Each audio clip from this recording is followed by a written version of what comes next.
Bueno, es un informe realmente fuerte, pero es algo que pasa en la República Argentina porque veas por donde veas, gracias a Dios, digo, son dos casos extremos los que tenemos hoy, pero son dos casos que, digo, dentro del marco lamentable, afortunadamente no hablamos de chicas que han perdido la vida, que lo retrataba muy bien Meli Fleiderman, nuestra compañera, decir que hay tantas mujeres que ayer no han podido expresar este repudio de la violencia de género porque llega hasta ese punto, donde hay lamentablemente asesinos que terminan quitando y decidiendo por su vida, justificando cualquier circunstancia y encerrándola en eso a una mujer, cosificándola de cualquier manera como un objeto y enmarcándola en esto. Que hoy hablamos de violencia de género y en buena hora que se habla de la violencia de género. Ojalá tuviésemos que decir y contarles a todos ustedes en estos días que las cifras o los casos en la Argentina, que lamentablemente contamos acá en el noticiero, van disminuyendo.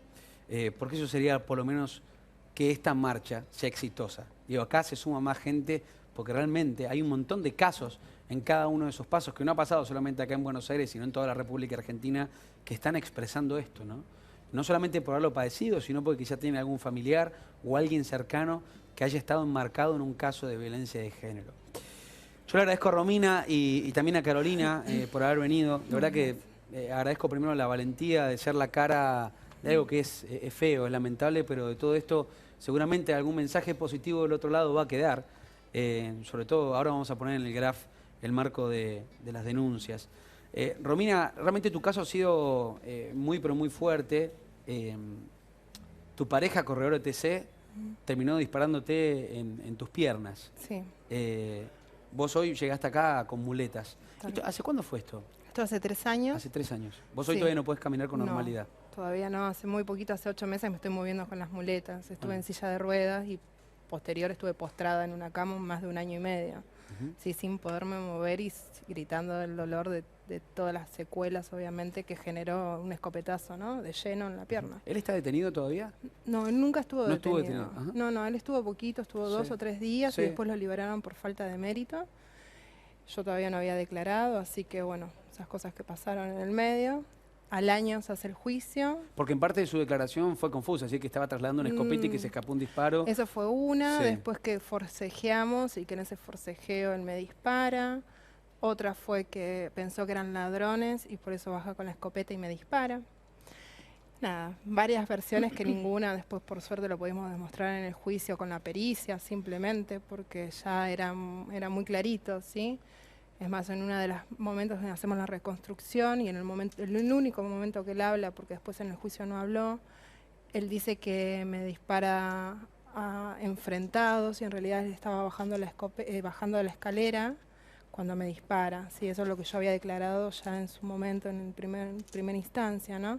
Digo, para entender, uno cuando tiene una relación siempre busca lo mejor, ¿no? Que es el marco del amor. Creo que uno está preparado quizá para enamorarse y no para desenamorarse o encima vivir una situación extrema donde haya violencia. Digo, cualquier persona racional o mínimo, como se dice en cualquier lado, con 2 dedos de frente, jamás le pegaría o levantaría una mano a una mujer.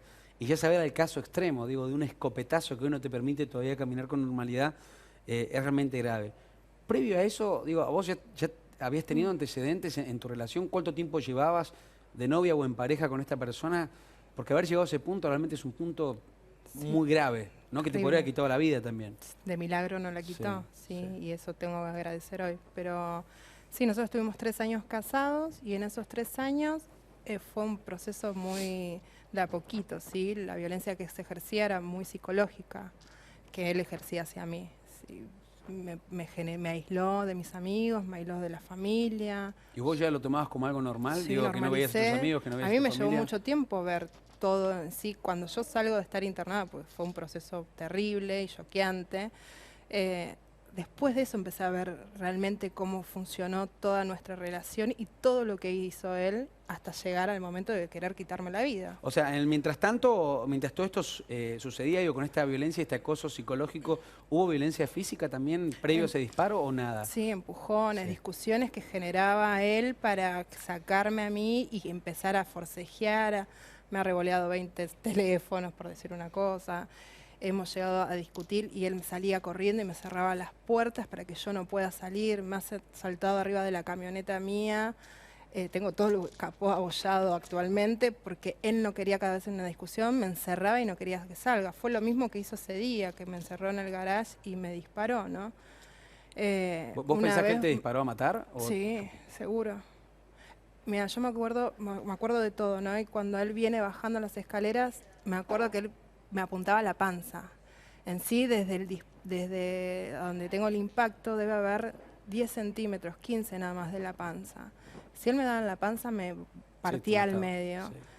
No me mató de milagro, porque encima cortó la femoral, me podía haber muerto desangrada, me hizo un agujero de 16 centímetros en la pierna. Dicen que el fémur es el hueso más fuerte que tenemos y creo que hizo, qué sé yo, creo que tuve ángeles que me ayudaron porque no es algo que no se sobrevive. De hecho, los médicos forenses en el juicio dijeron que no había caso de un sobreviviente de una herida tan grande.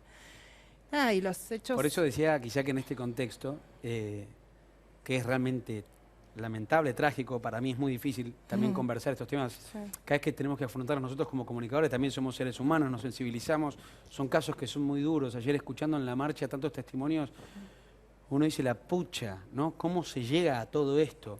Porque en todo ese periodo donde vos normalizabas, y ahora Carolina nos vas a contar quizás desde el lado familiar con tu hermana lo que pasó, que la prendieron fuego, que es otro caso gravísimo también, cómo la familia también queda aislada o marginada de estas cosas que termina siendo normal y después todo el daño, ¿no? El daño colateral que tiene la familia. Mi mamá recién ahora se está recuperando, entre comillas, ¿no? Porque no lo podés, vio a su hija morirse durante 1 año y pico gritando del dolor y sin que nadie nos ayude, porque de la familia de él pasé a ser la enemiga número 1, cuando ellos saben qué clase de persona fui como mujer de él y la persona que soy. Entonces, saben también el hijo que tenía. ¿Vos decís, ¿no? que la familia de él lo puso en víctima a él? Sí, la familia... O sea, como que su hijo jamás podría haber hecho eso que hizo, digamos. No, lo tienen como que es un chico que es incapaz de matar a una perdiz. ¿Lo has cruzado en algún momento? En el juicio me ha pasado una vez, él se había puesto en un negocio de tatuajes en Castelar y yo iba a ver un médico y gritaba del dolor, lo que me dolía la pierna yendo en ese remis, y lo veo a él fumando y tomando sol en la vereda y te da esa impotencia de decir, este tipo casi mi marido, porque es esa mezcla de sentimientos, porque vos nunca crees que esta persona, una persona con la que hubo tanto sentimiento de por medio, tanta historia, quiera matarte, anda, y verlo así como si nada en la calle te genera mucha impotencia, y seguir sabiendo que hoy anda como si nada por las calles te da mucha bronca, porque yo hoy puedo contar y tuve que afrontar un juicio y pasé un montón de cosas. Y sin embargo, no alcanzó. No alcanzó igual eso. Creo que sí, el contexto es tremendo. Por eso agradecí en un principio la valentía que tenés vos, o que tiene Carolina también, que ahora vamos a escuchar su caso, el de su hermana, de por lo menos estar frente a la cámara ante miles de personas para poder contar desde su tragedia esas cosas positivas que se pueden tomar. ¿Vos en algún momento sentiste que lo que estabas viviendo era violencia de género o lo entendiste después? Lo entendí después. ¿Lo entendiste después? Sí. O sea, en ningún momento algún familiar, algún amigo tuyo se acercó para decirte, guarda que lo que está pasando es un caso de violencia de género. Sí, bueno, mi mamá, mi hermana, estaba muy atenta. ¿Y ellos no denunciaron nada en ningún momento? Esto te estoy hablando después de que pasó el hecho, ¿no? Claro. Antes yo no le decía a mi mamá lo que me pasaba. Claro, para vos era una vida, o sea, de las puertas para afuera, una vida normal. Normal, capaz que yo no decía que no podía ir al almacén sola, no se lo decía a mi mamá. ¿No te dejaba ir sola al almacén? No. ¿Por qué? Y por celos. O sea, era un tipo enfermo de los celos. Celos. O sea, una inseguridad, vos salías al boliche sola ni hablar. No existía. Siempre eso. tenías que quedar sola en casa. Sí, yo había empezado, puse un negocio y ahí más o menos se tranquilizó, pero porque yo estaba metida todo el día en el negocio y estaba a 2 cuadras de la casa que vivíamos de matrimonio, entonces como que ahí más o menos se calmó, pero previo a eso yo dejé mi laburo de 10 años porque trabajaba con hombres y eso a él le molestaba, dejé de vestirme como quería. Es un control absoluto de a poquito, ¿sí? Que vos lo empezás a normalizar y empezás a decir, bueno, lo hace porque me está cuidando, lo hace porque me ama, lo hace porque se preocupa, y en realidad nada es así.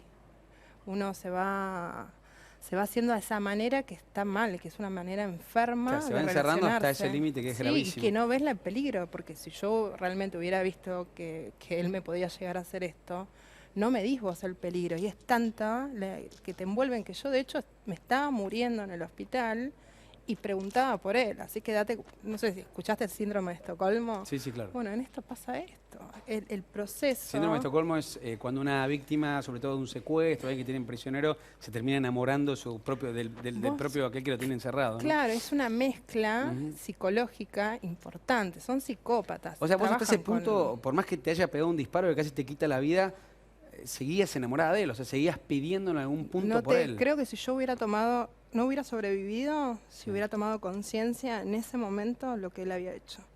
Era tan profundo el dolor del alma que no hubiera sobrevivido a todo lo que sobreviví. No lo hubiera soportado, me hubiera muerto de tristeza en ese momento, porque no lo podés procesar. No lo querés entender, no querés entender que el amor... Me está diciendo algo re fuerte, la verdad, más allá de todo el relato que es fuertísimo. Vos me estás diciendo que si en ese momento hubieses entendido que lo que pasaba era violencia de género, vos te hubieses muerto. Sí, me muero porque fue después, lo viví ya de otra postura, más firme, y fue terrible el shock de la realidad, ¿no? Yo en ese momento mis fuerzas tenían que estar en otros lados, entonces como que yo lo entiendo así, a mí es lo que me pasó, yo creo que me hubiera muerto de dolor de asumir eso en ese momento. ¿Cuánto tiempo tardaste en darte cuenta que lo que había pasado Hasta el juicio. era realmente... En el momento del juicio. En el momento del juicio. Que vos ahí todavía no caminabas bien, estabas en silla de ruedas. No, yo estaba en silla de ruedas y con tutores de la cadera a la rodilla y con la pierna abierta como un pancho de punta a punta. Y el día de la reconstrucción del hecho, cuando lo vuelvo a ver y cuando se arma toda la escena y la frialdad de él, de su familia ahí, como si nada hubiera pasado, te empiezan a caer fichas y todas juntas. Y no era solamente del momento, sino era de toda la relación de durante 3 años que las vas armando y decís... ¿Vos sentís que la justicia está preparada para este tipo de casos? No. No, porque ayer no habría tanta gente en la calle. ¿Qué se pidió ayer? Contame, describímelo vos. Mira, yo estaba en la marcha y al lado mío tenía 2 nenas violadas que todavía no tenían justicia. Y la mamá, que el marido le había matado a los 2 hijos cuando en una discusión. Estas cosas, ¿cómo? Y esta gente está parada ahí luchando. La víctima tiene que ir a luchar por justicia. Está fallando. De hecho, yo lo que tengo de mi experiencia es que no hay justicia en sí todavía, porque si bien hay 2 soluciones, que fue en primera instancia en Morón, se resolvió que él era culpable, le dieron 5 años y 6 meses, que parece nada, sí. Pues yo hace 3 años que no camino y todavía me falta un montón. O sea, yo estoy condenada de por vida. ¿Y los médicos te dijeron que vas a caminar con normalidad? No voy a recuperar lo que era mi pierna. Pero vas a poder caminar mejor. Sí, con bastón y con alguna dificultad, obviamente. Eso ya está. Déjame también introducir el caso. La verdad, yo te agradezco mucho que estés acá, en serio, nuevamente, porque me parece una valentía enorme. Uno no se tiene que cargar de bronca tampoco, porque a veces la bronca genera más violencia, pero sí tiene que empezar a entender que hay gente que realmente... crea amar a otra persona y lo que termina haciendo son estas cosas, ¿no? Que son gravísimas. Carolina, ¿me podés y le podés contar a toda la gente lo que pasó con tu hermana, con Karina Abregú? El marido la terminó prendiendo fuego. Las imágenes que conocimos de tu hermana fueron tremendas y que también casi perdió la vida. ¿Cómo fue, toda la crónica? Vos...